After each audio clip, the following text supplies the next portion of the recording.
میرے امام حسن رضی اللہ تعالیٰ کے کرامت بھی سنتے ہیں، کیونکہ آج مبارک رات ہے، آپ کی ولادت باسعادت کا مبارک دن ہے، کل ہوگا، آج مبارک رات ہے، تو آپ کی جو کرامت تھی آج وہ بھی سنتے ہیں اور اپنے دلوں کو منور فرماتے ہیں۔ آپ کی بہت سی کرامتیں ہیں، اور ایک کرامت بہت زیادہ مشہور ہے کہ ایک سفر میں آپ کا گزر کھجوروں کے ایک ایسے باغ میں ہوا جس کے تمام درخت خشک ہو گئے تھے۔ حضرت زبیر رضی اللہ تعالیٰ کے ایک فرزند بھی اس سفر میں آپ کے ہمراہ تھے۔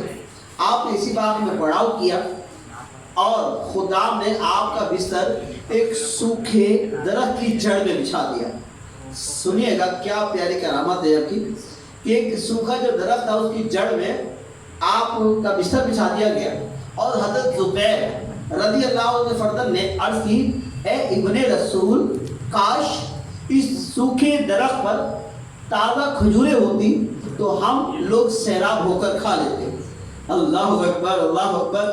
یہ سن کر حضرت امام حسن رضی اللہ تعالیٰ نے کوئی دعا پڑھی، اور بالکل اچانک ہی منٹوں میں وہ سوکھا درخت بالکل سرسبز شاداب ہو گیا، اور اس میں تازہ پکی ہوئی کھجوریں لگ گئی۔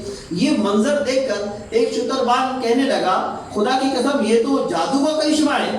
یہ سن کر حضرت زبیر رضی اللہ تعالیٰ کے فرزند نے اس کو بہت زور سے ڈانٹا اور فرمایا، توبہ کر، یہ جادو نہیں بلکہ یہ شہزادہ رسول کی دعائے مقبول کی کرامت ہے۔